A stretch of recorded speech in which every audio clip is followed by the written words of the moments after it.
মক্কার মানুষ বড় বর্বর, এই মক্কার মানুষ বড় জাহেল।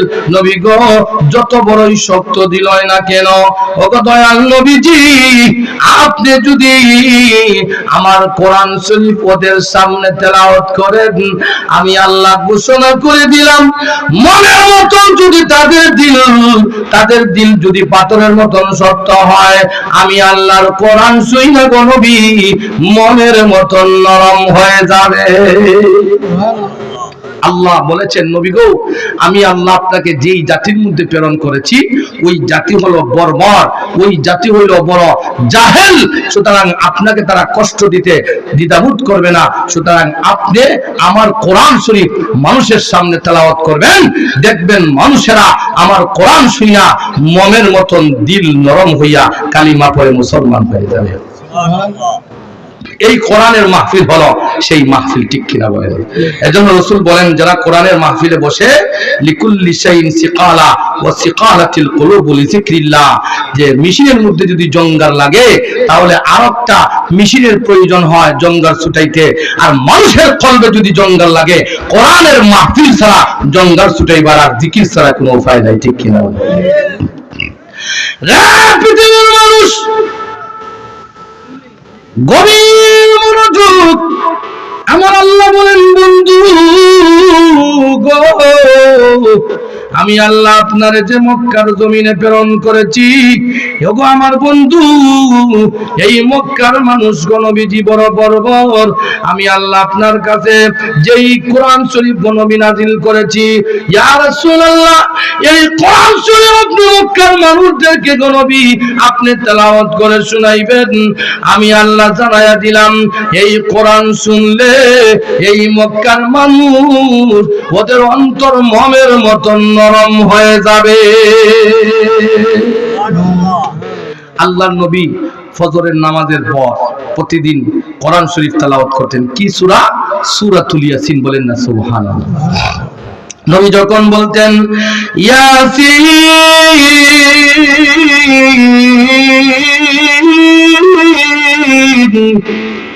ওয়াল কুরআনিল হাকীম,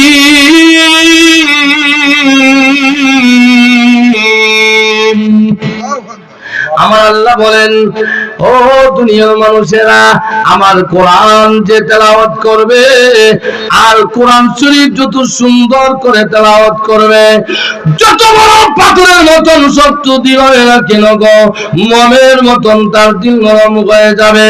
আল্লাহর হাবিব রাহমাতুল লিল আলামিন এইভাবে ফজরের নামাজের পর সূরাতুল ইয়াসিন যখন তেলাওয়াত করতেন, মক্কার মানুষেরা আমার নবীর তেলাওয়াত শোনার জন্য চতুর্দিকে মানুষ বীর হইয়া যাইত।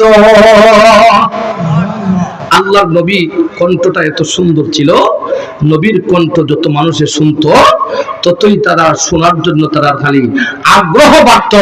এমত অবস্থায় মক্কার উতবা সাহেব আবু জেহেল তারা চিন্তা করে দেখলো নবী যদি মক্কার জমিনে এইভাবে কোরআন তেলাওয়াত করে তাহলে একজন মানুষও কাফের থাকবে না, বাপ দাদার ধর্মে থাকবে না, সব মানুষ কালিমা পড়ে মুসলমান হয়ে যাবে। তখন উতবা সাহেব আবু জেহেল তারা 144 জারি করে দিল।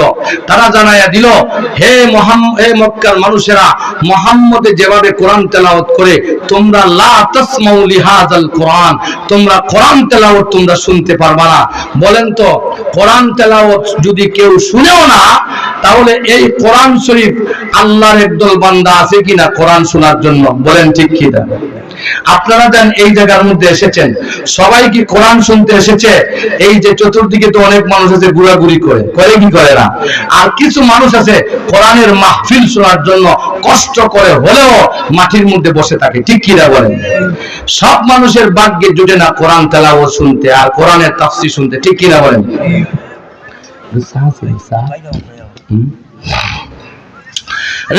পৃথিবীর মানুষ দু জাহানের মুসলিম আল্লাহর নবী মক্কার জমিনে আল্লাহর কোরআন যখন তেলাওয়াত শুরু করে দিলেন, আল্লাহর নবীর কণ্ঠ শোনার জন্য মক্কার এমন কোন জায়গা নাই রে আল্লাহর নবীর তেলাওয়াত শোনার জন্য মানুষ ফজরের নামাজের পর আসে না। আল্লাহর হাবিব রাহমাতুল লিল আলামিন কোরআন তেলাওয়াত যত করে দিন দিন খালি মানুষ বাড়তে থাকে। মক্কার আবু জাহেল উতবা সাহেবার দলেরা তাদের মাথা খারাপ হয়ে গেছে। একদল মানুষ দেখবেন দুনিয়াতে আছে কোরআনের মাহফিল করাইলে তার মাথা খারাপ হয়ে যায়, ঠিক কিনা বলেন? যদি বলে গান গাওয়াইতাম, হয় না, ঠিক আছে, কি বলেন, ঠিক কিনা? এই আবু জাহেলের মতো একদল মানুষ সমাজে আছে। আল্লাহর নবী ফজরের নামাজের পরে যখন কোরআন তেলাওয়াত করতেন, দুনিয়ার মানুষ আমার নবীর তেলাওয়াত শুই না মানুষ প্রতিদিন খালি বাড়তে থাকে। এক পর্যায়ে আবু সুফিয়ান, উতবা সাহেব, আবু জাহেলের দলেরা তারা সবাই বলল, হে মক্কার মানুষেরা, মুহাম্মদ যেভাবে কোরআন তেলাওয়াত করে গো, এইভাবে যদি তোমরা কোরআন তেলাওয়াত শুনো তাহলে তোমরা সবাই বাপ দাদার ধর্ম ছেড়ে তোমরা মুহাম্মদের ধর্মে চলে যাইবা। সুবহানাল্লাহ। কথাটা আসলে সুন্দর, ঠিক কিনা বলে? কারণ নবীজির কণ্ঠে যারা তেলাওয়াত শুনবে, কোরআন শুনলেই মানুষের অন্তরের জঙ্গার, সব জঙ্গার মুছে যায়, বলেন ঠিক কিনা? এজন্য কাফেরেরা তারা বড় টেনশনে পড়ে গেল। নবীজি যদি এইভাবে কোরআন তেলাওয়াত করে তাহলে একজন মানুষ মক্কার জমিনে কাফের থাকবে না। মক্কার বেঈমান কাফেররা 144 জারি করে দিল, মক্কার মানুষেরা রে, নবীজির কণ্ঠে তোমরা তেলাওয়াত শুনবে না। এইদিকে তারা কি করলো শুনেন, নবীজির আপন চাচা আবু তালেবের কাছে গিয়ে বলল, রে আবু তালেব, তোমার ভাতিজা মুহাম্মদ কোরআন তেলাওয়াত করে প্রতিদিন ফজরের নামাজের পর, তোমার ভাতিজাকে গিয়ে বলো সে যেন কোরআন বন্ধ করে দেয়। নাউজুবিল্লাহ বলে। কারণ একদল মানুষ এখন দুনিয়ার মানুষেরা আছে আল্লাহর কোরআনের জন্য তার জান যদি চলে যায় জান চলে যাবে, প্রাণ যদি চলে যায় প্রাণ চলে যাবে, তার মাল যদি চলে যায় মাল চলে যাবে, তথাপি আল্লাহর কোরআন বন্ধ করতে দিবে না, ঠিক কিনা বলে? তাহলে আমরাও নবীর উম্মত হিসাবে আমরা এটাই জানিয়ে দিতে চাই, যারা কোরআনের বিরুদ্ধে কথা বলে, আমাদের শরীরে একটা পুরো রক্ত থাকা অবস্থায় কোরআনের বিরুদ্ধে যারা কথা বলবে আমরা এর প্রতিবাদ করবো, বলেন ঠিক কিনা?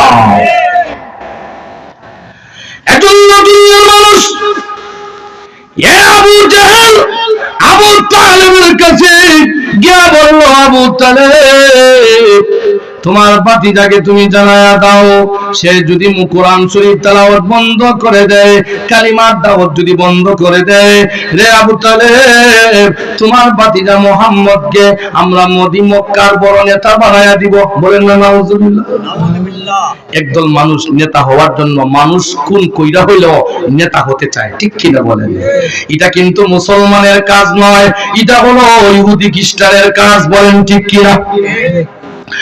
একজন মুসলমান আরেকজন মুসলমানকে মারতে পারে না, এটা কোনো মুসলমানের কাজ হতে পারে না, বলেন ঠিক কিনা? দুনিয়ার মানুষেরা আল্লাহর নবীর চাচা আবু তালেবের কাছে গিয়ে বলে, রে আবু তালেব, তোমার ভাতিজা মুহাম্মদকে তুমি জানায়া দাও, সে যেন মক্কার জমিনে কোরআনের তেলাওয়াত বন্ধ করে দেয়। 2 নম্বর হইল সে যেন কালিমার দাওয়াত বন্ধ করে দেয়। নবীজির কাছে গিয়ে তা বলার নবীজির কাছে আবু তালেব এসে বলে, আবু তালেব, ও মুহাম্মদ, তুমি আজ থেকে এক কাজ করো, তুমি কালিমার দাওয়াত বন্ধ করে দাও, আর ফজরের নামাজের পরে যেন তুমি কোরআন তেলাওয়াত করতে, তুমি কোরআন তেলাওয়াত বন্ধ করে দাও। তোমার মক্কার মানুষেরা তোমাকে বড় নেতা বানাইবে, শুধু নেতা নয়, তোমাকে মক্কার একটা জায়গা দান করবে, শুধু জায়গা নয়, তোমাকে মক্কার সবচেয়ে সুন্দরী সুরসী রূপসী মেয়ে তোমার কাছে বিয়ে দিবে। বলেন না নাউজুবিল্লাহ? পৃথিবীর মানুষ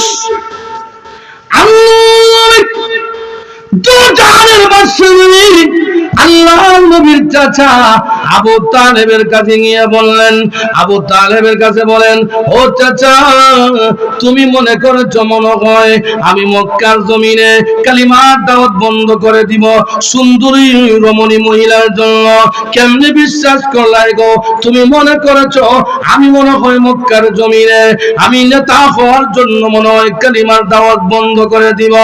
ও আমার চাচা, শুনে রাখো, আমি মুহাম্মদের কাছে যদি চন্দ্র এনে দাও, অপরাধে যদি সূর্য এনে দাও, আল্লাহর কসম করি বলি, একটা মুহূর্তের জন্য আমি নবী কালিমার দাওয়াত, আমি নবী কোরআন তেলাওয়াত বন্ধ করব না।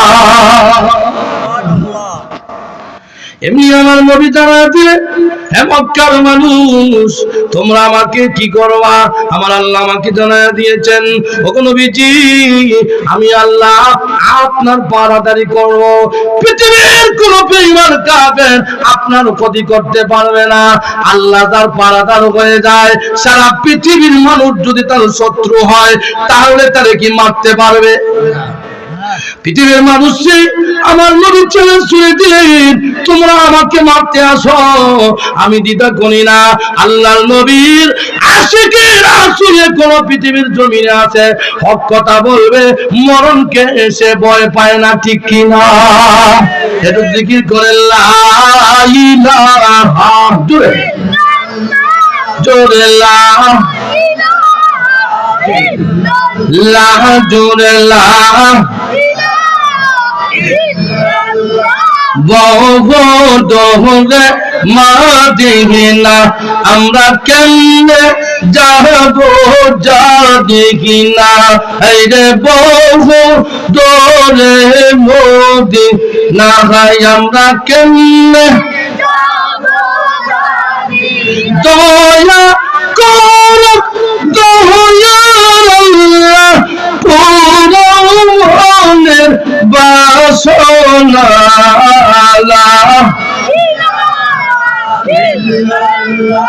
জোরে লা ওলা লা জোরে লা ইলাহা ওলা লা ইলাহা ইল্লাল্লাহু মুহাম্মাদুর রাসূলুল্লাহ সাল্লাল্লাহু আলাইহি ওয়াসাল্লাম।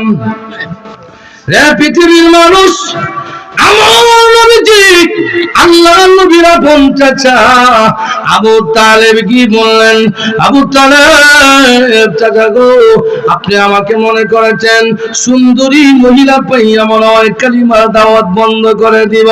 ওগো আমার চাচা, শুনে রাখেন, আল্লাহর কসম করি বলি, আমি যদি চাই ওই পাহাড়টা ওই দিকের পার ওই দিকে চলে যাবে। আমি নবীর জবান থেকে বলতে দেরি, আল্লাহ ওই সারা পৃথিবীর পাহাড়কে আমি নবীর সামনে আল্লাহ হাজির করে দিবে। সুতরাং আমি কেন সুন্দরী মহিলার জন্য পাগল হব? আমি পাগল হব আমার আল্লাহ পাকের জন্য, বলেন ঠিক কি না? বাবা আমার, ভাইরা আমার, এমনি ভাবে আমার নবী চতুর্দিকে আমার নবীর দুশমন বেড়ে গিয়েছে। নবীজি মক্কার জমিনে কলিমার দাওয়াত যখন দেওয়া শুরু করলেন, আল্লাহর নবী রাহমাতুল লিল আলামিনের চতুর্দিকে দুশমন। নবী লুকায়া লুকায়া নবীজি কলিমার দাওয়াত দেয় দারুল আরকামের ভিতরে। নবীজি চতুর্দিকে নবীজি যখন ঘোষণা দিলেন যে আমি তোমরা কথা মানবো না, আল্লাহ এবং আল্লাহর জন্য আমি মুহাম্মদের জান, আল্লাহর জন্য আমি মুহাম্মদের প্রাণ, সুতরাং তোমার কথা তোমাদের কথা মানবো না, তোমরা আমাকে মারতে পারবা না, স্বয়ং আল্লাহ আমার হেফাজতের জিম্মাদার, বলেন না সুবহানাল্লাহ। তখন আমার নবী যখন ঘোষণা করলেন, দুনিয়ার মানুষেরা আমার নবীর চতুর্দিকে দুশমন বেড়ে গেল। নবীজি দারুল আরকামের ভিতরে নবীর আপন চাচা আমির হামজা উনার সিকিউরিটি, তখন সিকিউরিটি দিতেন, তিনি পাহারাদার হয়ে গেলেন। আমার নবীজি এমনি দারুল আরকামের ভিতরে আমার নবীজি প্রতিদিন আল্লাহর দরবারে এটাই দোয়া করতেন, হে মালিক,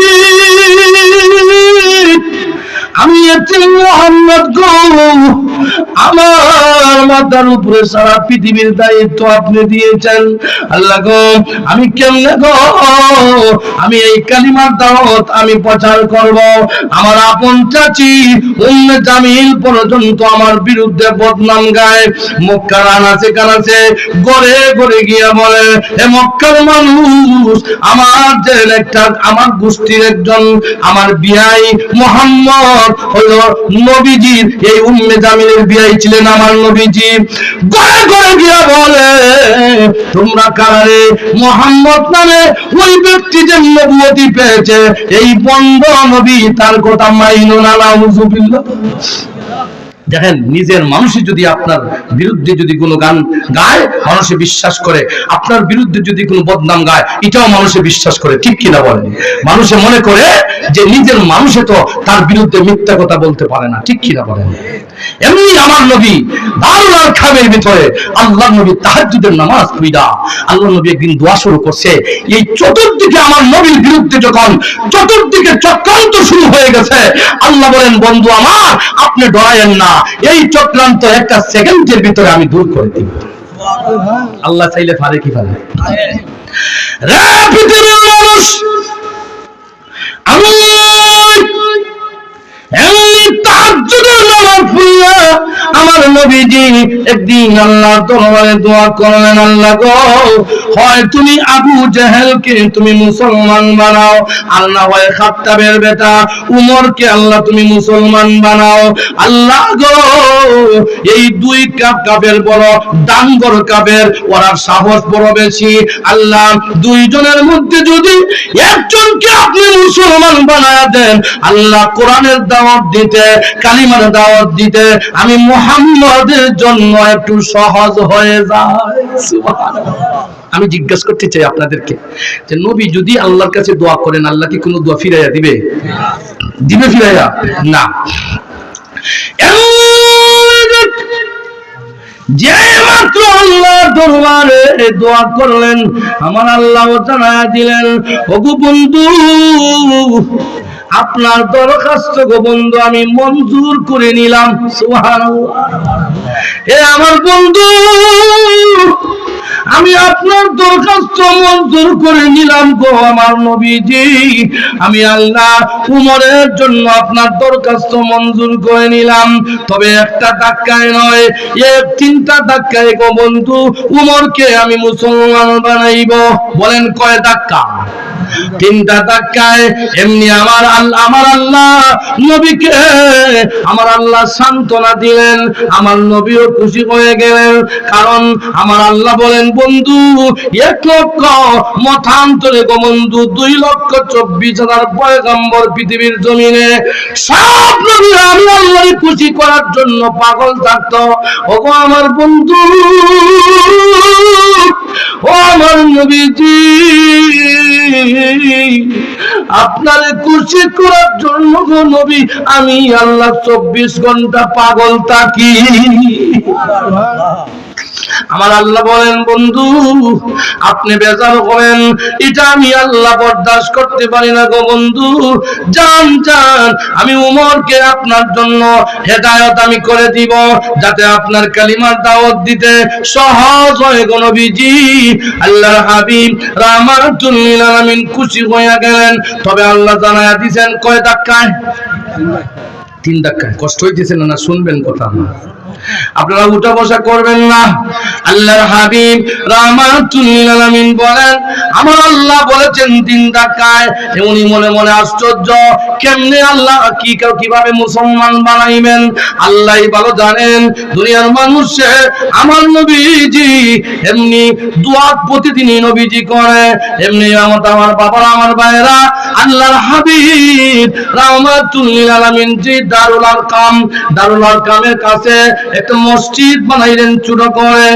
নবীজি ওই মসজিদের ইমামতি নবী নিজে করতেন। সুবহানাল্লাহ। আমি আগেই বলেছি নবীর কণ্ঠটা ছিল বড় সুন্দর, ঠিক কিনা বলেন? আমার নবী একদিন এশার নামাজ পড়তেছেন, বলেন কোন নামাজ?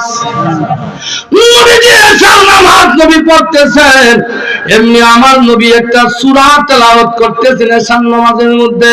সেই সূরার নাম হলো আল হাক্কাতু মাল হাক্কা ওয়া মা আদরাকা মাল হাক্কা। এই সূরাটা কবিতার মতন আগে অমিল পরে অমিল, ঠিক কিনা বলেন? আল হাক্কাতু মাল হাক্কা ওয়া মা আদরাকা মাল হাক্কা, বলেন ঠিক কিনা? কবিতার যেমন আগে মিল পরে অমিল, এই সূরার কিন্তু আগে অমিল পরে অমিল। আমার নবীজি এশার নামাজের ভিতরে আমার নবী এত সুন্দর কণ্ঠে, মধুর কণ্ঠে আমার নবী তেলাওয়াত করতেছেন। ঘটনাক্রমে আমার আল্লাহ বলেছেন, বন্ধু আমি উমরকে মুসলমান বানাইব 3 ধাক্কায়। প্রথম ধাক্কা তো নবীর দোয়া, 2 নম্বর ধাক্কা শুরু হয়ে যায়। দেখেন কত সুন্দর ধাক্কা উমরের খায়। উমর ওই রাস্তা দিয়ে যায়, এমনি আমার নবী মধুর কণ্ঠে আমার নবী তেলাওয়াত করে আল হাক্কাতু মাল হাক্কা। উমর মসজিদের বাইরে দাঁড়াইয়া নবীজির কণ্ঠে, এত সুন্দর কণ্ঠ উমর শুই না। দেখবেন কেউ যদি সুন্দর কোন তেলাওয়াত শুনে তার দিলের মধ্যে গিয়া ধাক্কা খায়, ঠিক কিনা বলেন? এমনই ভাবে আল্লাহর হাবিব দু জাহানের বাদশা নবী এশার নামাজের ভিতরে নবী মধুর কণ্ঠে আমার নবী তেলাওয়াত করতেছেন। রাস্তা দিয়ে উমর যায়, উমরে যখন নবীর কণ্ঠ শুনলো, উমর বলে এত মজার তেলাওয়াত জীবনে কোনোদিন শুনলাম না রে। শুধু তেলাওয়াত নাই, মুহাম্মদের মতো কণ্ঠ ছাড়া আর কারো কণ্ঠ নাই। কারণ আমরা যখন আজ থেকে প্রায় অনেক দিন আগে মক্কার জমিনে মসজিদুল হারামে মুহাম্মদ যখন সূরা ইয়াসিন তেলাওয়াত করত, মক্কার মানুষে নবীর তেলাওয়াত শোনার জন্য জমায়েত হয়ে যাইত। সুবহানাল্লাহ। এমনি ওমর বলে নবী ছাড়া, মুহাম্মদ ছাড়া আর কেউ নয়। ওমর দাঁড়ায় গেলেন, দাঁড়ায়া ওমর মনে মনে ভাবলো, এই এটা তো দেখা যায় কবিতার মতন আগেও মিল পরেও মিল। উনি মনে হয় নিজে কবিতা নিজে কবি হইয়া নিজে মনে হয় কবিতা বানাইছে। কারণ কবিতার মতন এত সুন্দর ছন্দ মিলাইয়া পড়ে। সুবহানাল্লাহ। কষ্ট হইতেছে আপনাদের? মসজিদের সামনে দাঁড়াইয়া তার মনটা যেন চায় গো আল্লাহ নবীর কণ্ঠ তেলাওয়াত শোনার জন্য। এমনি হযরত ওমর বলেন, আমি মসজিদের বাইরে দাঁড়াইয়া আমি নবীকে সম্বোধন করলাম। নবীজি মনে হয় কবি হয়ে গিয়েছেন। তিনি এখন দেখি নিজের হাত দিয়ে কবিতা বানায়, কবিতা বানাইয়া নামাজের মধ্যে আবৃত্তি করে। আমি আপনাদেরকে জিজ্ঞাসা করতে চাই, নবী কি কবিতা বানাইছেন? এটা আল্লাহর কোরআন। উনি তো মুসলমান নয়। মুসলমান যদি হইতেন ওমর এই কথা বলতেন না, ঠিক কিনা বলেন? হযরত ওমর বলেন, এত সুন্দর কণ্ঠ রে পৃথিবীর মানুষ আমি ওমরের জীবনে কোনোদিন শুনি নাই। আমি দাঁড়াইয়া দাঁড়াইয়া নবীর মধুর কণ্ঠ শ্রবণ করতেছি আর বলতেছি, মুহাম্মদ ইবনে আব্দুল্লাহ নিজের হাত দিয়ে মনে হয় কবিতা বানাইয়া নামাজের মধ্যে তিনি আবৃত্তি করতেছেন। এত মধুর কণ্ঠ। এইভাবে যখন ওমর আমার নবীকে সম্বোধন করলো, আমার নবী নিজে কবি হয়ে গেছেন। আসলে তো আমার নবী কবি নয়, আমার নবী হলো রাহমাতুল লিল আলামিন, ঠিক কিনা বলেন? হযরত ওমর যেই সময় আমার নবীকে, আল্লাহর নবীকে যখন কবি বলে সম্বোধন করলো, আল্লাহর নবীও ওমরকে জবাব দিয়া দিল কোরআনের আয়াত দিয়া। এই সূরার মধ্যে এই আয়াত আছে। আমার নবী তেলাওয়াত করে ওমরকে, ওমর মনে মনে বলছে, আমার নবীও ওমরকে মনে মনে জবাব দিয়ে দিছে কোরআনের আয়াত দিয়া। আল্লাহ বলেন কোরআনের আয়াত শোনায়, শুনতে চাই কি আপনারা? চালু যে আয়াত দিয়া নবী জবাব দিবেন। নবীজি বলেন, ওমর তুমি আমাকে বলেছো আমি কবি না রে ওমর, আমি তো কবি নয়। এই কিটা তো আমি নিজের হাত দিয়ে বানাইছি না। আল্লাহর নবী জানায়া দিলেন, ওয়া মা হুয়া বিকাউলি শাইরিন ক্বালিলাম মা তুমিনুন।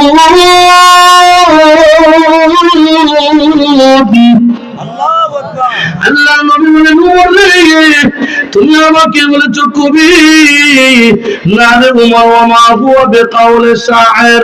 শায়ের আরবিতে বলে কবি, কবির আরবিতে শায়ের বলা হয়। নবীজি জানায়া দিলেন রে উমর, ওমা হুয়া বিকাউলি শায়ের, রে উমর না না না আমি কোন কবি নয় রে উমর, তুমি আমাকে কবি বললেন। আল্লাহর নবীজি মাত্র উমরকে বললেন উমর তুমি আমাকে বলেছো আমি কবি, না রে উমর, ওমা হুয়া বিকাউলি শায়ের, আমি কোন কবি নয়। হযরত উমর তিনি তো কাফের, তিনি তো এখনো মুসলমান হন নাই।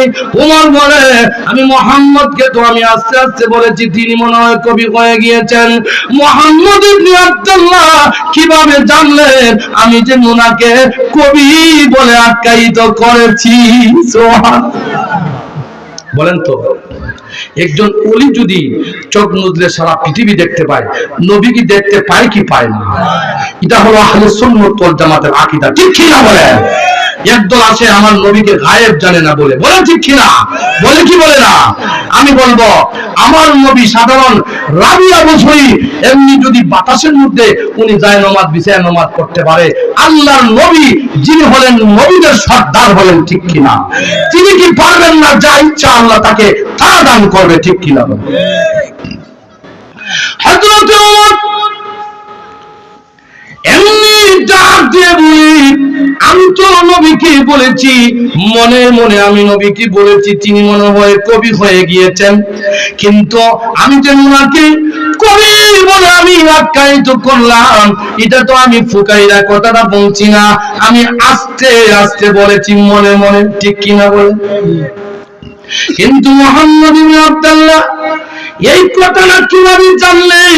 তিনি তো আমাকে জানায়া দিলেন ওমর, ওয়ামা হুয়া বিকাউলি শায়ের, ওমর শুনে রাখো আমি মুহাম্মদ কোন কবি নয়। এই কোরআন অন্য মানুষে যদি শুনে কালিলাম মা তুমিনুন,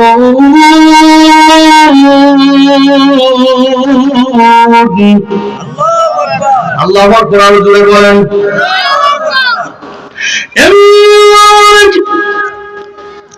ওমরকে জানালেন রে ওমর, এটা কোন কবির কবিতা নয়, আর যে কোরআন আমি তেলাওয়াত করেছি ওই কোরআন শুইনা তোমার মতন অল্প মানুষ কালিমা পড়ে মুসলমান হবে। সুবহানাল্লাহ। হযরত ওমর এই কথা শুইনা ওমরের দিলের মধ্যে কৌতূহল সৃষ্টি হয়ে গেল। হযরত ওমর আমি তো নবীকে বলেছি তুমি মনে হয় কবি, তিনি দেখি আমাকে উত্তর দিয়ে দিলেন, মনে মনে আমার উত্তরটা তিনি দিয়ে দিলেন, মনে হয় তিনি গণক হয়ে গিয়েছেন। নাউজুবিল্লাহ। দেখবেন আগে কালের মানুষে গণককে কিন্তু বেশি বিশ্বাস করতো, ঠিক কিনা? গণককে আইনা হাত দেখাইতো, বলেন তো আমার ভাগ্যের মধ্যে কি আছে, বলতো কি বলতো না? দেখছেন এই কথাটাই কোরআন শরীফে আছে। এমনি দুনিয়ার মানুষ হযরত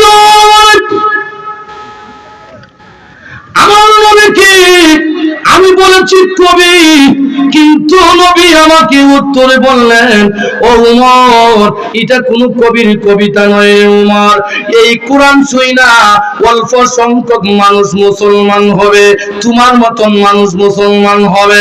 হযরত ওমর বলে আমি মনে মনে বললাম কিন্তু মুহাম্মদ ইবনে আব্দুল্লাহ কিভাবে জানলেন তিনি উনাকে যেন আমি কবি বলেছি? এমনি তিনি বলেন নবী মনে হয় গণক হয়ে গিয়েছেন, তিনি তো দেখা যায় মনের খবর জানেন।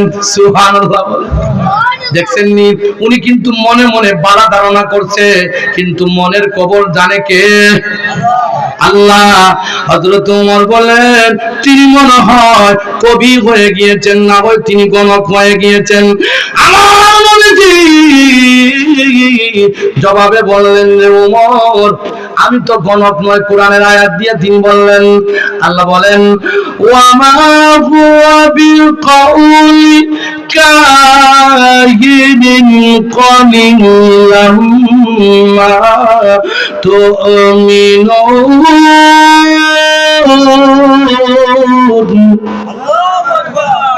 হযরত ওমরকে আমার নবী ওমর যখন নবীকে বলল, নবী গণক হয়ে গিয়েছেন, আমার নবী কোরআনের আয়াত দিয়ে ওমরকে জানা দিলেন, ওমর রে তুমি আমাকে বলেছো আমি গণক, না না না, আমি মুহাম্মদ ইবনে আব্দুল্লাহ গণক নয়। ওমা হুয়া বিকাউলি কাহিন, আরবিতে গণককে কাহিন বলা হয়। নবীজি জানা দিলেন, ওমর তুমি আমাকে বলেছো আমি কবি, আমি তোমাকে জানায়া দিলাম আমি কবি নয়। তুমি আমাকে বলেছ আমি গণক, না রে ওমর আমি কোন গণক নয়। তাহলে তুমি শুনে রাখো, তুমি আমাকে যে বলেছ আমি গণক, এটা কোন গণকের গণনার কিতাব নয় রে ওমর, এটা কোন কবির কবিতার কিতাব নয়। ওমর তুমি শুনো শুনো শুনো, তুমি আমাকে বলেছ আমি গণক, তুমি আমাকে বলেছ আমি কবি না। আল্লাহর নবী পরে আয়াতে ওমরকে জানায়া দিলেন, শুনবেন নি পরে আয়াত? কষ্ট হইতেছে আপনাদের?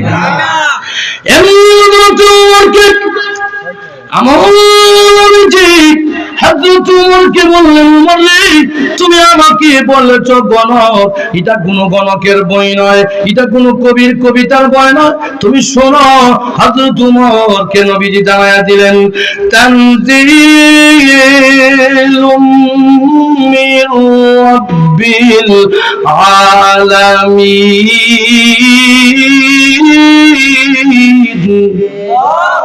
আল্লাহর কিতাব কোরআন শরীফের আয়াত দিয়া আল্লাহর নবী ওমরকে জবাব দিয়ে দিলেন, ওমর রে তুমি আমাকে বলেছো গণক, না না না না গণক নয়। ও ওমর তুমি শুনে রাখো, তোমাকে এবং আমি মুহাম্মদকে যে আল্লাহ সৃষ্টি করেছে, আকাশ এবং জমিনকে যে আল্লাহ সৃষ্টি করেছে, ও ওমর শুনে রাখো, ওই রব্বুল আলামিন ওই কিতাবটা আমি মুহাম্মদের উপরে নাজিল করেছে। আমি তোমার প্রেমের ভিখারি ইয়া রাসূলুল্লাহ, আমি তোমার প্রেমের ভিখারি, আমি তোমার প্রেমের ভিখারি ইয়া হাবিবাল্লাহ, আমি তোমার প্রেমের ভিখারি, তোমারই প্রেমের গো রাসূল নাই যে তুলনা, নাই যে তুলনা গো রাসূল নাই যে তুলনা। তোমার প্রেমে জিন্দা হইল, তোমার প্রেমে জিন্দা হইল উস্তুনে হাম নালা ইয়া রাসূলুল্লাহ ইয়া হাবিবাল্লাহ, আমি তোমার প্রেমের ভিখারি, আমি তোমার প্রেমের ভিখারি ইয়া হাবিবাল্লাহ, আমি তোমার তোমারি প্রেমেতে আমার কলিজায় আঙ্গার, কলিজায় আঙ্গার গো রাসূল কলিজায় আঙ্গার। বলেন ঠিক কিনা? তোমারি প্রেমে গো আমার কলিজায় আঙ্গার, কলিজায় আঙ্গার গো রাসূল কলিজায় আঙ্গার। দেখা দিয়া শান্ত কর, দেখা দিয়া শান্ত কর সাকিয়ে কাউসার ইয়া রাসূলুল্লাহ ইয়া হাবিবাল্লাহ,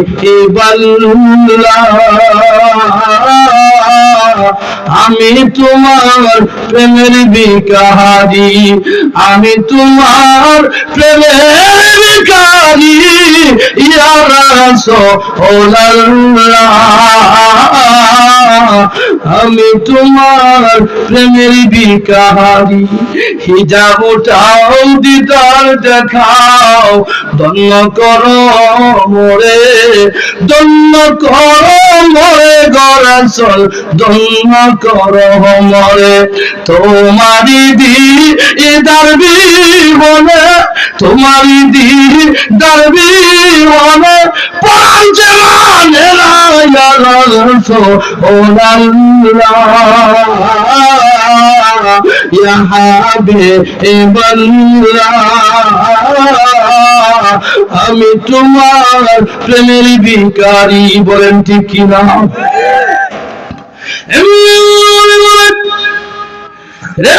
তুমি আমাকে বলেছো আমি কবি নারী উমর আমি কবি নয় আল্লাহ নবীকে নবী বললেন উমর তুমি আমাকে বলেছো গণক নারী মুহাম্মদ উমর আমি মুহাম্মদ গণক নয় তাহলে শুনে রাখো আমি নবীকে আমি নবীজি আমি হলাম রাহমাতুল লিল আলামিন তিনি জানায়া দিলেন উমর এই কিতাব কোন কোরআনের কিতাব নয় এই কিতাব কোন কবির কবিতা নয় এই কিতাবটা হলো তানজিলুল মির রাব্বিল আলামিন যিনি জগৎ সৃষ্টি করেছেন আমি নবীরে বানাইছে সর্বপ্রথম কে কারে বানাইছে আল্লাহ নবীরে বানাইছে ঠিক কিনা কথায় কথা যখন ইয়াদ হইল হযরতে আদম নবীরে যখন জান্নাতে আল্লাহ দিলেন আল্লাহ বলেন ওরে আদম তুমি জান্নাতে খাও থাকো পূর্তি করো আমার কোনো আপত্তি নাই তোমার সঙ্গিনী হাওয়াকে বানায়া দিছি হযরতে আদম জান্নাতের ভিতরে যখন ঢুকলেন প্রতিটা গেটের মধ্যে লেখা দেখলেন লা ইলাহা ইল্লাল্লাহ মুহাম্মাদুর রাসূলুল্লাহ সবাই বলেন সাল্লাল্লাহু আলাইহি ওয়াসাল্লাম হে মালিক আদম নামে তুমি আমারে বানাইয়া তোমার নামের সাথে কাহার নাম গলি কিয়া রাখিলা সুবহানাল্লাহ আদম নবী বলে হে মালিক আদম নামে তুমি আমারে বানাইয়া তোমার নামের সাথে কাহার নাম গলি কিয়া রাখিলা আমার আল্লাহ ডাক দিয়ে বলে আদম রে বন্ধু আমার মুহাম্মদ আমার সাথে জড়িত যাহা সৃষ্টি না করিলে আসমানে জমিন না হইতো ওরে আদম আমার বন্ধুরে আমি যদি না বানাইতাম রে আদম আমি আল্লাহ জমিন আকাশ আরশ সবকিছুই আমি আল্লাহ বানাইতাম না লাউলা কালামা খালাতুল আফলাক হাদিসে কুদসির মধ্যে আমার আল্লাহ জানায়া দিয়েছেন হে দুনিয়ার মানুষেরা আমার বন্ধুরে যদি আমি না বানাইতাম আমি আসমান জমিন কিচ্ছুই আমি বানাইতাম না বাবারা আমার ভাইরা আমার ওই কথাটা আমি বলতেছি হযরত ওমর রাদিয়াল্লাহু তাআলা আনহু আমার নবীকে বলে ও নবী তুমি মনে হয় কোরআন শরীফ নিজে মনে হয় লেখছো আল্লাহর নবী জবাব দিলেন ওমর না রে এই কিতাব আমার কিতাব নয় এই কিতাব হলো ওমর যিনি তোমাকে এবং আমাকে বানাইছে আসমান জমিন যিনি বানাইছে ওই মহান রব্বুল আলামিনের পক্ষ থেকে কিতাব নাযিল হয়েছে এজন্য কবি বলেন ওই কিতাব যারা গ্রহণ করবে দুনিয়াতেও শান্তি আখিরাতেও শান্তি ঠিক কিনা বলেন সমাধান চাও যদি জীবনে হে মরণে ফিরে যাও খুঁজে নাও চকরা কোরআনে ঠিক কিনা বলেন সমাধান চাও যদি জীবনে মরণে ফিরে যাও খুঁজে নাও চকরা কোরআনে তবেই পাবে সুখ তবেই পাবে সুখ শান্তির ঠিকানা তবেই পাবে সুখ শান্তির ঠিকানা মেনে যদি নেও তুমি মনে প্রাণে সমাধান ও সমাধান চাও যদি জীবনে মরণে ফিরে যাও খুঁজে নাও চকরা কোরআনে বলেন ঠিক কিনা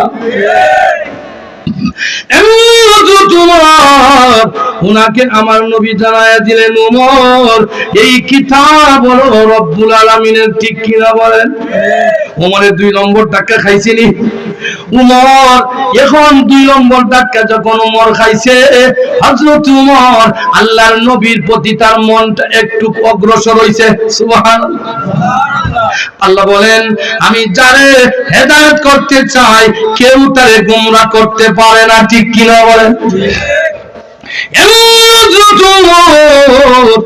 উনি যখন ওই আল্লাহর হাবিবের এই নামাজ শেষ কইরা মসজিদ থেকে যখন তিনি ফিরলেন, বাবারা আমার, ভাইয়েরা আমার, দেখেন শয়তান যে আমাদের প্রকাশ্য শত্রু, ঘটনাটা কিন্তু সবুর করে শুনেন। হযরত ওমর যখন বাড়িতে আসলেন, এখন শয়তান দেখলো ওমর তো মুসলমান হওয়ার পথে, ঠিক কিনা বলে? কারণ আল্লাহ কোরআনে বলেছেন ইন্নাশ শাইতানা লাকুম আদুউম মুবিন।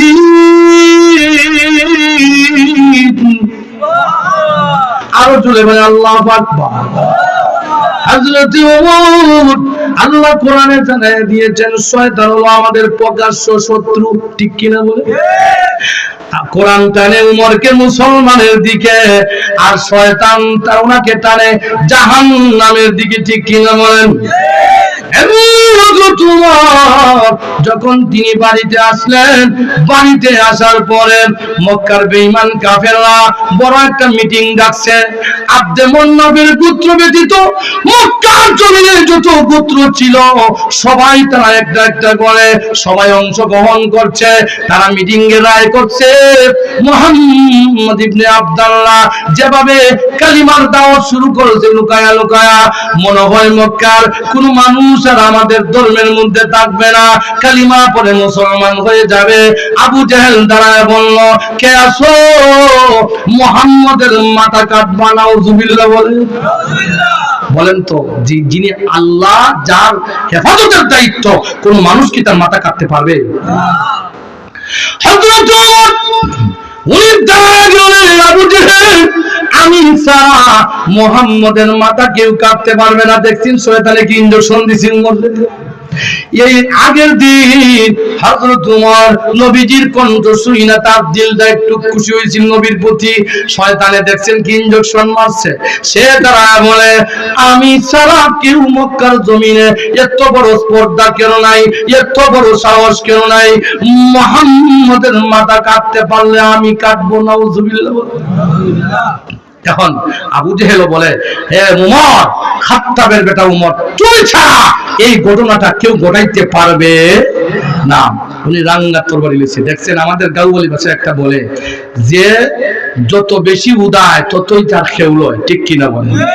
যত বেশি আপনি গুনার কাজ যতই বেশি করবেন, যতই লাফালাফি করবেন, একদিন হঠাৎ করে হুচটকায়া জমিনে পড়ে যাবেন, ঠিক কিনা? হযরত ওমর নবীকে মারবে, কত বড় স্পর্ধা দেখছেন। রাঙ্গা তরবারি লইছে, লয়া রাস্তা দিয়া যায় আর বলে মুহাম্মদ ইবনে আব্দুল্লাহকে যখন পাইব তার মাথা দুখণ্ডিত করে দেহ থেকে মাথাটা আমার হাতে করে আবু জেহেলের সামনে আমি নিয়ে আসবো। নাউজুবিল্লাহ। এমনি দুনিয়ার মানুষ গভীর মনোযোগ। বনি নজিরের একজন লোক হযরত ওমরের সাথে সাক্ষাৎ রাস্তার মধ্যে। হযরত ওমরকে বলি হে ওমর তুমি কোথায় যাও? বলে আমি যাই মুহাম্মদের মাথা কাটতে। নাউজুবিল্লাহ। হযরত ওমরকে দেখেন কত সুন্দর কথা। ওই বনি নজিরের গোত্রের মানুষ বলে ওমর তুমি যার মাথা কাটতে যাইবা তোমার খবর আছে নি? তোমার আপন বোন ফাতেমা ওই নবীর কাছে কালিমা পড়ে মুসলমান হয়ে গেছে। সুবহানাল্লাহ। আরে ওমর তুমি যেই নবীর মাথা কাটবা তোমার ঘরের বিচার আগে তুমি করো, এরপরে না হয় নবীর বিচার করবা, ঠিক কি হবে? দেখবেন যারা বীর পুরুষ এরা কিন্তু তার ঘরের বিচারই আগে করে।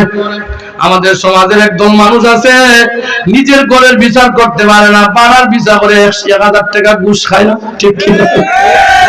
হালাল রে হারাম, হারাম রে হালাল, বলেন ঠিক কিনা?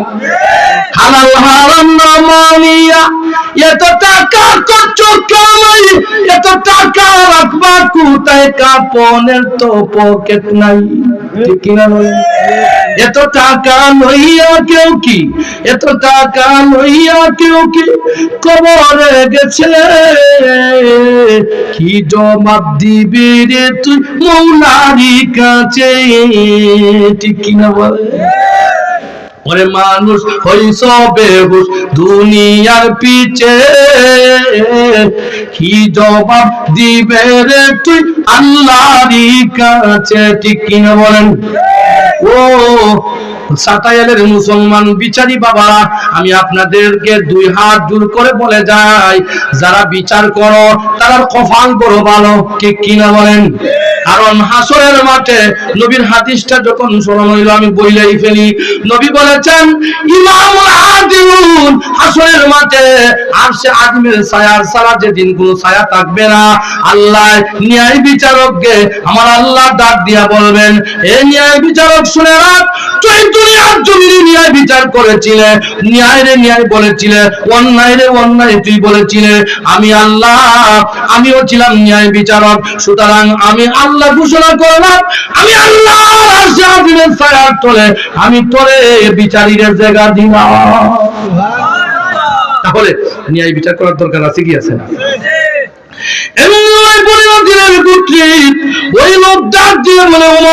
তুমি তো একজন বীর পুরুষ, তোমার ঘরের বিচার তুমি আগে করো, এরপরে না হয় নবীজির মাথা তুমি কাটতে যাইও। হযরতে ওমর বলে, এত বড় স্পর্ধা, আমার বোন ফাতেমা নবীর কাছে কালিমা পড়ে মুসলমান হয়ে গেছে, আমি যাই নবীর মাথা কাটতে, আর আমার বোন কালিমা পড়ে মুসলমান হয়ে গেল, এটা আবার কেমনে হয়? আমি আগে আমার বোনের বিচার আগে করব, এরপরে নবীজির মাথা কাটতে যাইব।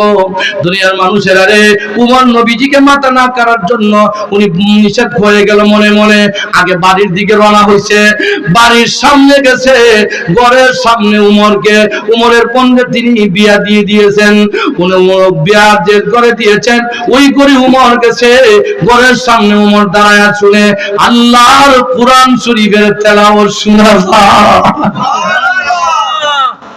হযরত ওমর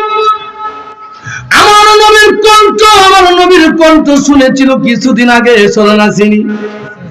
এমনই ভাবে নবীর একজন সাহাবী নাম ছিল হযরত খাব্বাব, নামটা কি? উনি ছিল কোরআনের একজন কারি, উনার কণ্ঠটা বড় সুন্দর। হযরত ওমর আগে গিয়া ওই যে বনী নজিরের গোত্রের ব্যক্তি বলেছে তোমার বোন মুসলমান হইছে, ওই কথাটা অনুমান করার জন্য হযরত ওমর দরজার আড়ালে দাঁড়াইয়া সবকিছু তিনি পর্যবেক্ষণ তিনি করলেন। এমত অবস্থায় তিনি কোরআন শরীফের একটা সূরা, যেই সূরার নাম হলো সূরা তাহা, সূরার নাম কি? طغى ما أنزلنا عليك القرآن لتشقى إلا تذكرة لمن يخشى। আল্লাহর কালাম মধুর কণ্ঠে উনার বোন ফাতেমা এবং উনার স্বামী উনি কোরআনের তালকিন দিতেছেন, কোরআন শিক্ষা দিতেছেন, কিন্তু নতুন মুসলমান হইছেন। কথা বুঝতে পারছেন? হযরত ওমর ঘরের বাইরে দাঁড়াইয়া এমনি যখন শুনলো তিনি আল্লাহর কোরআন তেলাওয়াত করে, উমরও মনোযোগ দিয়ে তেলাওয়াত শুনছে, কিন্তু শয়তানের পিছনের দিয়ে ইনজেকশন দেয়, উমর তুমি না বীর পুরুষ, তোমার বোন এত বড় সাহস কই পাইলো, তোমার বোন নবীর কাছে মুসলমান হয়েছে, আগে ঘরে ঢুকে বিচার করো। দেখবেন শয়তানের ইনজেকশন কিন্তু বড় দারুণ ইনজেকশন, ঠিক কিনা বলে? ডাক দিয়ে বলে ফাতেমা, ফাতেমা রে দরজা খুলো। যেই মাত্র ওমর ডাক দিয়েছে পৃথিবীর মানুষে ফাতেমা বলে আমি যেন তার পাইলাম, আসমান যেন আমার ঘরে বা আমার মাথায় ভেঙে পড়েছে। আল্লাহ, কারণ ওমর যদি ঘরে ঢুকে আমারে মারবো, আমার স্বামীরে মারবো। কোরআনের হাফেজের তখন বড় অভাব ছিল, উনারে মারলে তো সর্বনাশ হয়ে যাবে, ঠিক কিনা বাবারা? আমার ভাইরা, আমার কষ্ট দিছি না আপনাদের? তাহলে একটু দুরূদ শরীফ পড়েন, আল্লাহুম্মা জুড়ে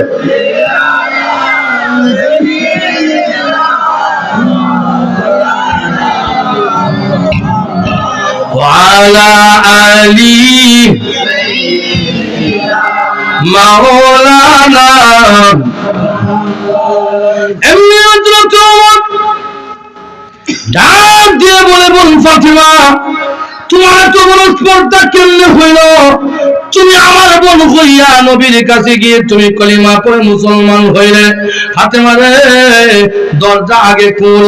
হযরতে ফাতেমার চোখ দিয়ে পানি এসে গেছে।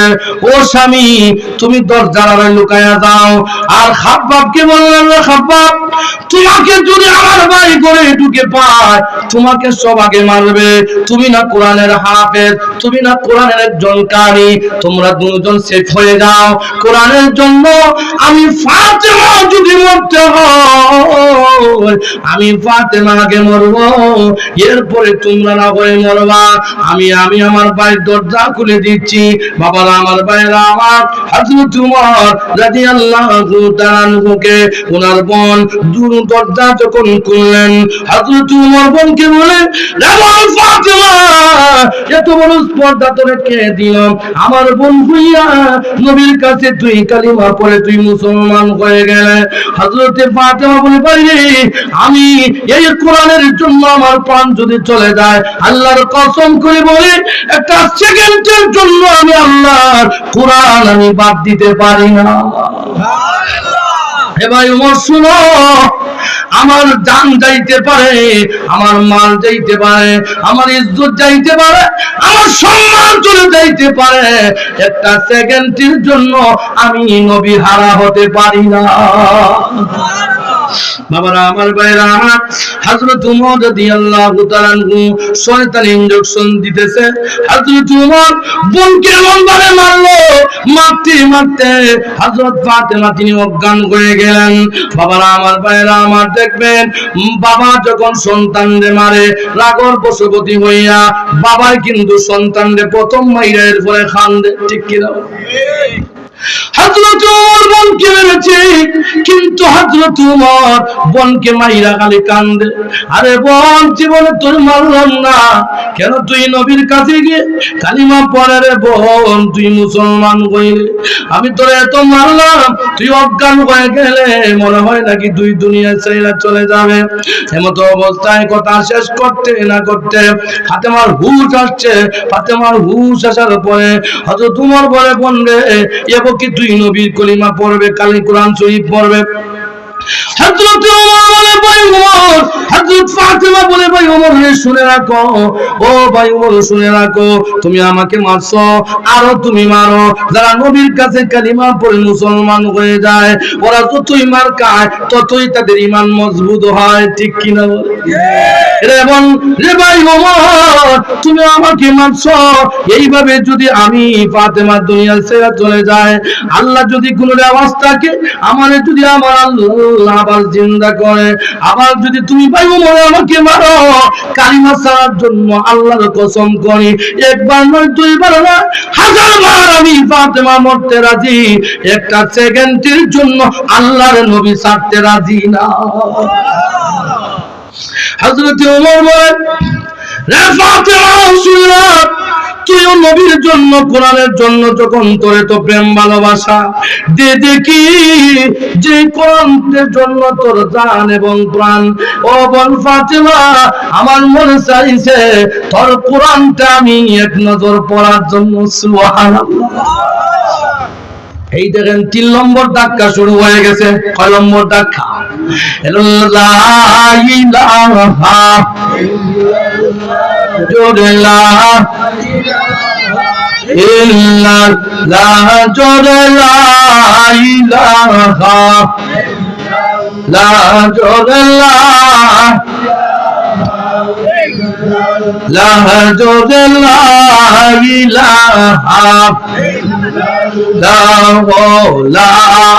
ইলাহা, জোরে লা, ও লা ইলাহা ইল্লাল্লাহু মুহাম্মাদুর রাসূলুল্লাহ সাল্লাল্লাহু আলাইহি ওয়াসাল্লাম। দেখেন বাবারা, কোরআনের মুআজিজা দেখেন, আপনারা ঘটনা থেকে প্রমাণ হয়।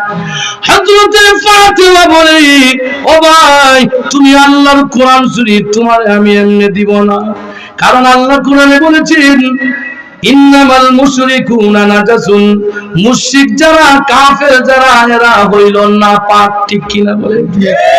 ভাই উমর, আল্লাহর কোরআন তোমার দিব না, তুমি নাপাক। হযরত উমর বলেন, ফাতেমা রে, কেমনে তুই আমারে কোরআন দিবে, আমারে তুই আগে বল। হযরত ফাতেমা বলে, ভাই উমর, আল্লাহর কোরআন দিতে পারি একটা শর্তে। বলে কি করা লাগবে? বলে গোসল করা লাগবে, ওযু করা লাগবে।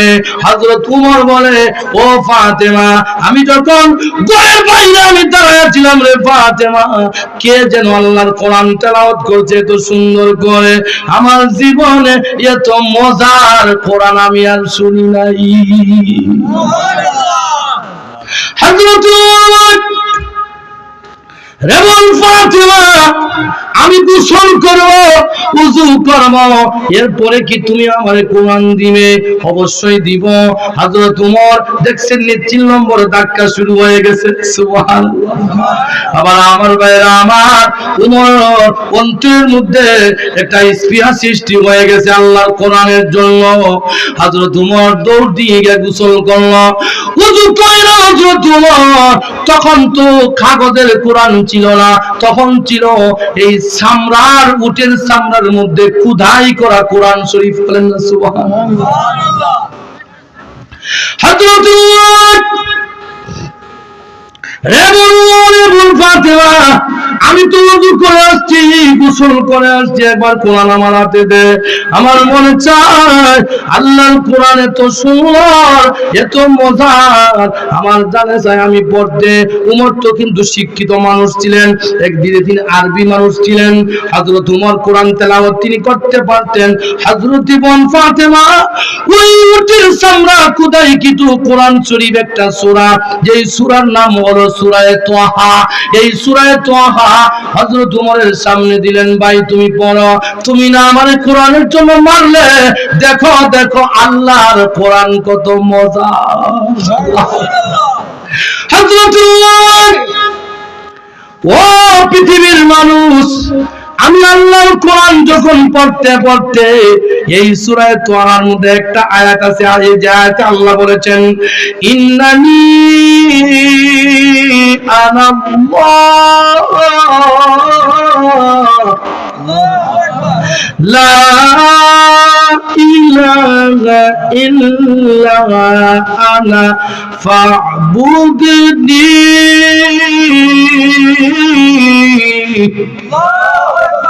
এই আয়াতে আল্লাহ বলেছেন ইন্নানি আনাল্লাহ, নিশ্চয় আমি আল্লাহ, লা ইলাহা ইল্লা আনা ফা'বুদনি, আমি ছাড়া কোনো ইলাহ নাই রে, আমি ছাড়া কারো ইবাদত তোমরা করবে না। সুবহানাল্লাহ। হযরত ফাতেমা বলেন, পৃথিবীর মানুষ, আমি আমার পায়ের চোখের দিকে আমি তাকা দেখি, নদীর বাঁধ ভাঙলে যেভাবে অনর্গলত পানি যায়, আমার ভাই উমরের যে মাত্র এই আয়াতের মধ্যে আসছে ইন্নানি আনাল্লাহ, নিশ্চয় আমি আল্লাহ, আমি আল্লাহ ছাড়া কোনো ইলাহ নাই, আমি আল্লাহ ছাড়া কারো ইবাদত তোমরা করবে না। হযরত উমর চোখ বেবে দাড়ি বেবে পানি, বুক বেবে পানি পড়ে। হযরত উমর বলে, ফাতেমা রে, তোরে করেন কেন রে বোন, আমি তোরে মারলাম, এতদিন আমি ভুলের মধ্যে ছিলাম, আমি এখন বুঝেছি আমি তো আল্লাহর কোরআন আমি পড়ি নাই, আল্লাহ যেন আল্লাহ ছাড়া কোনো ইলাহ নাই, আল্লাহর সাথে কোনো শরীক নাই রে বোন, আমি এখন বুঝতে পেরেছি। রে বোন ফাতেমা, আমাকে তুই নিয়ে চল, তুই তোর নবীর দরবারে আমি এখন কালিমা পড়ে রে বোন মুসলমান হতে চাই। হযরত ফাতেমা বলে, ভাই ওমর, আমি তোমাকে নবীর দরবারে নিয়ে যাব না। কেন যাব না? তুমি যদি বিশ্বাসঘাতকতা করো, আমি তখন আল্লাহর দরবারে আমি কি জবাব দিব? তোমার হাতে রাঙ্গা তরবারি যদি আমার নবীর উপরে তুমি হামলা করো, তাহলে আমি তো দাগী হয়ে যাব। ঠিক কি না? তোমাকে আমি নিয়ে যাইতে পারবো না, তবে আমি অনুমতি নিয়ে আসি। আমি অনুমতি কোথায় বলে আমি যাব আমির হামজা রাদিয়াল্লাহু তাআলা আনহু, নবীর আপন চাচা, বলেন নবীর সিকিউরিটি। সুবহানাল্লাহ। হযরত ফাতেমা গেলেন আমির হামজার কাছে, গিয়া বলেন আমির হামজা, আমার ভাই ওমর সে নবীজির সাথে সাক্ষাৎ করতে চায়, অনুমতি কি দেওয়া যাবে? হযরতে আমির হামজা বললেন, ফাতেমা রে একটু তুমি দাঁড়াও রে ফাতেমা, আমি নবীর খেদমতে আগে যাই, আমি নবীর অনুমতি নিয়ে আসি। আল্লাহর নবী হযরত ওমর হযরতে আমির হামজা নবীর কাছে যখন গেলেন, আমার নবী মুস্কি মুস্কি আসে। সুবহানাল্লাহ। সব কিন্তু নবী জানে। আল্লাহর চাচা গো, আপনি উমরকে অনুমতি দেন আসার জন্য, আমি নবী জানি উমর আমার কাছে আসছে মুসলমান হওয়ার জন্য। ও চাচা, আমি নবী বলেছিলাম, আল্লাহর দরবারে দোয়া করেছিলাম, আমার আল্লাহ আমাকে জানা দিয়েছে ও বন্ধু, উমরকে হেদায়েতের পিয়ালার পানি আমি আল্লাহ পান করাইব। তাই আমার আল্লাহ উনার ওয়াদা মোতাবেক উমরকে মুসলমান বানায়া দিছে। হযরতে ফাতেমা এসে বলে, ভাই আসো নবীর দরবারে যাইব। নবী অনুমতি দিয়েছেন। হযরত উমরের কাঁধের মধ্যে তরবারি ফিট করা। হযরত উমর আমির হামজার কাছে গিয়ে দেখা করলেন। আমির হামজা লইয়া গেলেন নবীর দরবারে। আমার নবীকে উমর গিয়ে এমনি ধরেছি, ইয়া রাসূলুল্লাহ, ইয়া হাবিবাল্লাহ, ওগো আল্লাহর হাবিব, আমি এসেছিলাম আপনার মাথা কাটার জন্য। আল্লাহর কোরআন শুইনা, আল্লাহর কোরআন এত মুআজিজা, এত মধু, ওগো আল্লাহর হাবিব, আমি আমার আল্লাহর কোরআন শুইনা আপনার মাথা কাটবো না গো নবীজি, আমি উমরের মাথাটা আপনি আপনার নবীর পায়ের নিচে রাখার জন্য এসেছি।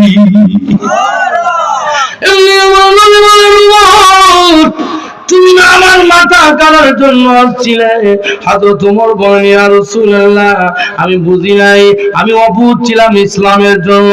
নবী গো, আমি ওয়াদা দিলাম গো নবী, আমারে আপনি কালিমা পড়ে এক্ষুনি গো নবী মুসলমান বানায়া দেন। আমার নবী খুশি হয়ে গেলেন, ওমর খুশি হয়ে গেল। দুজনে যখন তারা মিলামিলি করলেন, এমনি হযরত ওমর কি বলে শুনেন। হযরত ওমর বলে, ইয়া রাসূলুল্লাহ, ইয়া হাবিবাল্লাহ, ওগো আল্লাহর হাবিব, আমি তো এখন মুসলমান হয়ে গেছি গো নবীজি, আমি জানতে চাই গো নবী, আলাসনা আলাল হক, আপনি কি হকের উপরে আছেন? বলেন সুবহানাল্লাহ। ওমর নবীকে প্রশ্ন করছে, ইয়া রাসূলুল্লাহ, আপনি কি হকের উপরে আছেন? আমি জানতে চাই। ওমর কি ব্রেনিশ ছিলেন চিন্তা করেন। নবীকে প্রশ্ন করে বসছেন, নতুন মুসলমান হইতে না হইতে নবীকে প্রশ্ন করে বসছেন, ইয়া রাসূলুল্লাহ, আলাসনা আলাল হক, আপনি কি হকের উপরে আছেন? আমাকে আপনি বলেন। নবীজি বললেন, ওমর, এই আসমানের নিচে জমিনের উপরে আমি নবী ছাড়া হকের উপরে আমার সাহাবীগণ ছাড়া আর কেউ নাই। সুবহানাল্লাহ। হযরত ওমর বলেন, ইয়া রাসূলুল্লাহ, ইয়া হাবিবাল্লাহ, ওগো নবীজি, আপনি যদি হকের উপরে থাকেন, ইয়া রাসূলুল্লাহ, এতদিন আপনি লুকায়া লুকায়া গো নবী কালিমার দাওয়াত দিয়েছেন। আমি খাত্তাবের বেটা ওমর যখন মুসলমান হয়ে গেলাম গো নবীজি, আজ থেকে আর মক্কার জমিনে লুকায়া লুকায়া কালিমার দাওয়াত দেওয়ার দরকার নাই। আজ থেকে প্রকাশ্যে গো নবীজি কালিমার দাওয়াত চলবে। হযরত ওমর আল্লাহর নবীর কাছে একটা ওয়াদা লইলেন, হুজুর আমাকে একটা নারায়ে তাকবীর দেওয়ার একটা ঘোষণা দেন। সুবহানাল্লাহ। আমার নবী বলেন, ওমর তুমি কেন নারায়ে তাকবীর দিবা? হযরত ওমর বলে, হুজুর কেন জানো নি গো, আমি নারায়ে তাকবীর দিব না জানি না, বলো দেখি কিসের জন্য? হযরত ওমর বলেন, মক্কার আবু জাহেল, উতবা, সাইবা, তাদেরকে আমি জানান দিতে চাই, হে আবু জাহেল শুনে রাখো, আমি খাত্তাবের বেটা ওমর মুসলমান হয়ে গিয়েছি। তোমাদের বুকের পাটা যদি শক্ত হয়, আমি খাত্তাবের বেটা উমরের সাথে এসে দাম সামনে দাঁড়াও। ইয়া রাসূলুল্লাহ, আপনি যদি অনুমতি দেন গো নবী, আমি মাত্র 10 জন সাহাবী মাত্র মুসলমান হইছে। কয়জন?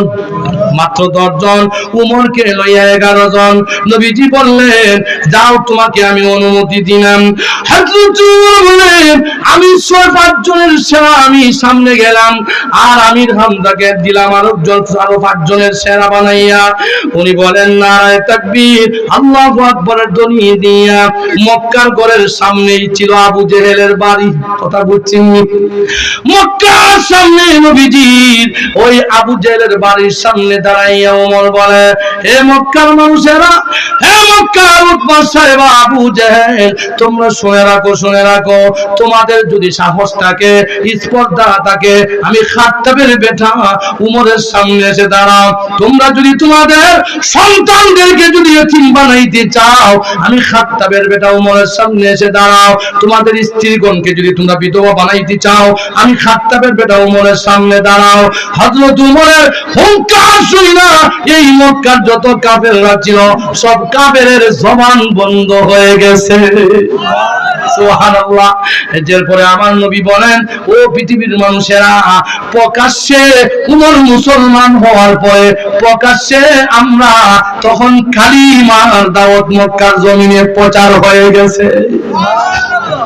তাহলে আমি আপনাদেরকে জিজ্ঞাসা করতে চাই, খাত্তাবের বেটা উমর একমাত্র কোরআনের জন্য, কোরআনের মুআজিজা, কোরআনে এমন ধাক্কা দিয়েছে ওনার সিনার মধ্যে, এত বড় শক্ত কাফের হওয়ার পরে স্মরণ আসেনি? আল্লাহ যেন কোরআনে বলেছেন নবী গো আপনাকে আমি 4টা কাজ দিয়ে প্রেরণ করেছি। প্রথম কাজ হইল আমার কোরআন আপনি মানুষদেরকে শুনাইবেন। পাথরের মতন শক্ত দিল হইলে আমার কোরআন শুনলে মোমের মতন তার দিল নরম হয়ে যাবে। সুবহানাল্লাহ। এই যে আমি যে পড়েছিলাম প্রথম আয়াতটা স্মরণ আসেনি আপনাদের? এই কথাটাই আল্লাহ বলেছেন উমরের মতন শক্ত দিল, এর চাইতে বড় শক্ত দিল আর মক্কার জমিনে কেউ ছিল না। কিন্তু আল্লাহর কোরআন শুনা উমরের মতন কাফের কালিমা পড়ে মুসলমান হয়ে গেছে। ঠিক কি না বলেন? তাই আল্লাহ কোরআনে বলেন হে আমার বন্ধু, আপনি আমার কোরআন শরীফ মানুষের কাছে আপনি নবীজি আপনি তেলাওয়াত করে নবী শুনাইবেন। 1 নম্বর। 2 নম্বর হলো আল্লাহ রাব্বুল আলামিন বলেন ওয়া ইউআল্লিমুহুমুল কিতাব।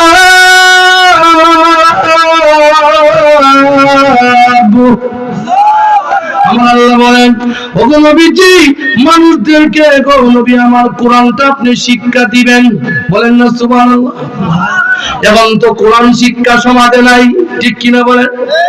আমার আপনার ছেলে সন্তানরা ইংলিশ টিচার হওয়ার জন্য বড় চেষ্টা করে। দুনিয়ার মানুষে আল্লাহর কোরআন যদি আপনার একটা বাচ্চায় মুখস্থ করে, এই বাচ্চাটা যদি কোরআনে হাফেজ হয় আর আপনি যদি পৃথিবী থেকে যদি বিদায় হয়ে যান, কোরআনের হাফেজ দাঁড়াই আপনার লাশ লইয়া যখন আল্লাহু আকবার বলবে, আল্লাহ তখন ফেরেশতাগণকে ডেকে ডেকে বলবেন ও ফেরেশতারা দেখো দেখো আমার কোরআন 30 বার কোরআন সিনাই লইয়া আমি আল্লাহকে বলতেছি আমি আল্লাহ মহান, আল্লাহু আকবার, আল্লাহ মহান, আল্লাহর চাইতে বড় কেউ নাই। অথচ তার মায়ের বাবা, তার মায়ের মা আমি তার সামন থেকে চিনে নিয়েছি, এরপরে আমি আল্লাহকে বলতেছি আমি আল্লাহ মহান। তখন আমার আল্লাহ বলেন ও ফেরেশতারা তোমরা শুনে রাখো আমি আল্লাহ আমার ওই বান্দা যখন আমি আল্লাহকে তার মরা মা মরা বাপ হইয়া আমি আল্লাহকে বলবো আমি মহান, এর খাতিরে আমি আল্লাহ তার মা আর তার বাবার জীবনের গুনাহ মাফ করে দিলাম। তাহলে কোরআনের দাম আছে কি নাই? ইংলিশ টিচারের দাম খালি দুনিয়ার জমিনে, ঠিক কিনা বল? আর কোরআনের দাম দুনিয়া এবং আখিরাতে।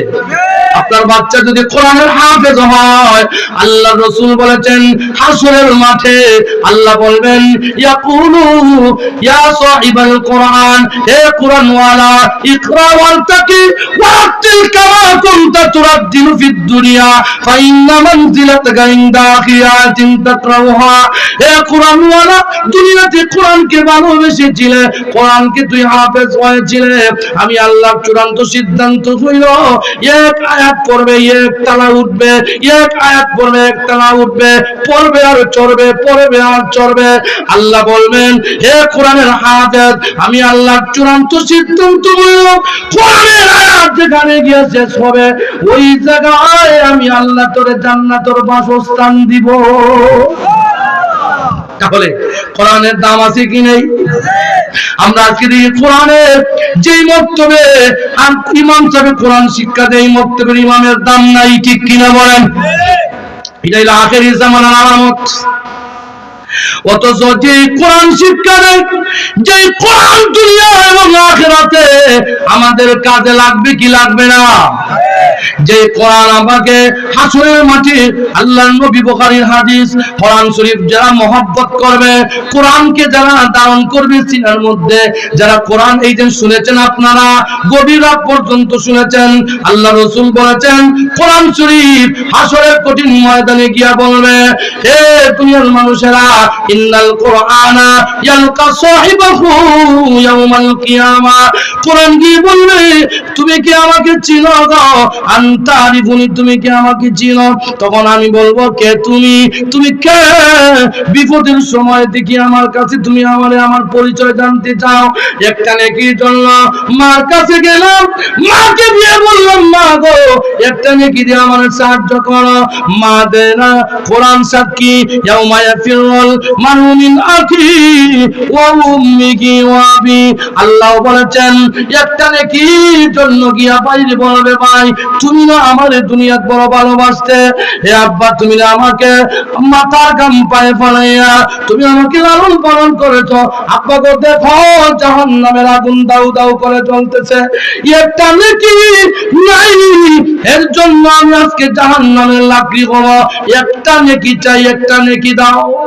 তখন মা বলবে, ভাই বলবে, বাবা বলবে যে তুমি যেন আমার, মা বলবে, বাবা তুমি যেন আমার সন্তান, আমার স্মরণও নাই, আমার ডান হাতে আমলনামা আসলে তখন আমি খোঁজ নিব আমার ছেলে কোথায় আর আমার স্বামী কোথায়। আল্লাহু আকবার বলেন। সেদিন ওই কোরআন কি বলবে শুনেন।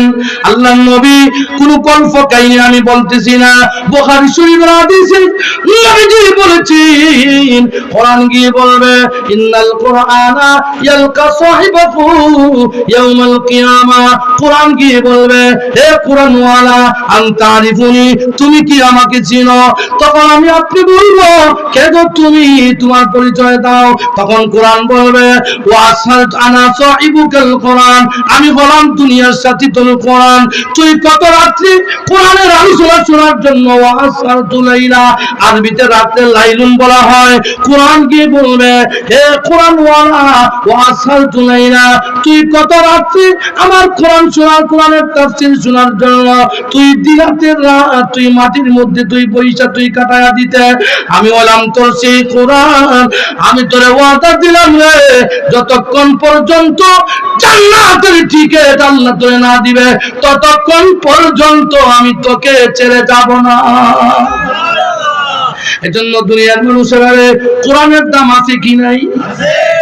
এজন্য আমি আপনাদেরকে উদারত আহ্বান করব, আল্লাহর কোরআন শরীফ আপনার বাচ্চাদেরকে শিক্ষা দিবেন। এই কথাটা বলেছেন আল্লাহ কোরআনে, ঠিক কিনা বলেন? আল্লাহ বলেন, ওয়ায়ুআল্লিমুহুমুল কিতাব,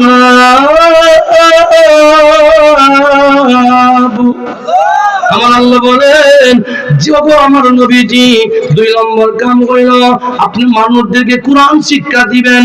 আর ওই মানুষ যদি নবীজি কোরআন শিক্ষা অর্জন করে এক কখনোই জাহান্নামের লাকড়ি হবে না। আমি জিজ্ঞাসা করতে চাই, আপনাদের আওলাদদেরকে কোরআনের শিক্ষা দিবেন নি আপনারা? কে কে দিবেন? হাত তুলে দেখান। নারে তাকবীর, নারে রিসালাত, সিলসিলায়ে ফুলতলি, সিলসিলায়ে বদরপুরি, হাত নামান। তাহলে আপনাদের বাচ্চাদেরকে কোরআনের শিক্ষা দিতে রাজি আছেন তো আপনারা? আল্লাহ বলেছেন মারহাবা মারহাবা, আল্লাহ বলেছেন, আল্লাহ কবুল করক, ওয়ায়ুআল্লিমুহুমুল কিতাব। ওগো আমার নবীজি কিতাব, আপনি কোরআন শিক্ষা দিবেন মানুষদেরকে। 3 নম্বরে হইল ওয়াল হিকমা, হিকমত গো নবী আপনি মানুষদেরকে কৌশল শিক্ষা দিবেন। 4 নম্বরে হলো ওয়ায়ুযাক্কিহিম, ও গো দয়াল নবীজি মানুষদেরকে আপনি অন্তরাত্মা পবিত্র করবেন, অন্তরাত্মা পবিত্র করবেন। এখন এখানে বহুত ব্যাখ্যা আছে। অন্তরাত্মা পবিত্র করতে গেলে আমরা আল্লাহর অন্য একটা আয়াত পড়তে হয়। এই আয়াত আল্লাহ বলেছেন আমানুত্তাকুল্লাহা ওয়া কুনু মা'আস সাদিকিন।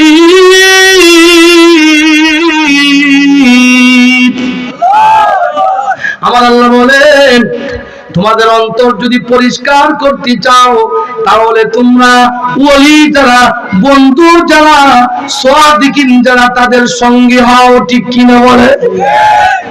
দেখেন যারা আল্লাহর ওলি হয়ে যায়, যারা আল্লাহর ওলি হয়ে যায় তাদের স্পর্শে যদি আপনি যাইতে পারেন, সংস্পর্শে যদি যাইতে পারেন, তাহলে তাদের রুহানি একটা ফয়েজ আপনার কলবের মধ্যে ধাক্কা হয়। ঠিক কিনা বলেন? এজন্য একদল পৃথিবীতে আছে ওলি বিশ্বাস করে না। ঠিক কিনা বলেন? এর মধ্যে যেই দল হলো, এই দলের নাম হলো আহলে হাদিস। ঠিক কিনা বলেন? আমি ওদেরকে আহলে হাদিস বলি না, ওদেরকে আহলে খবিস বলি। ঠিক কিনা বলেন? আল্লাহ বলেন তুমি যদি নেককারদের সঙ্গী হও রে দুনিয়ার মানুষ, কিয়ামতের মাঠে ওই নেককার তোমাকে অবশ্যই তোমার জন্য শাফায়াত করে জান্নাতে নিয়ে যাইতে পারবে। ঠিক কিনা?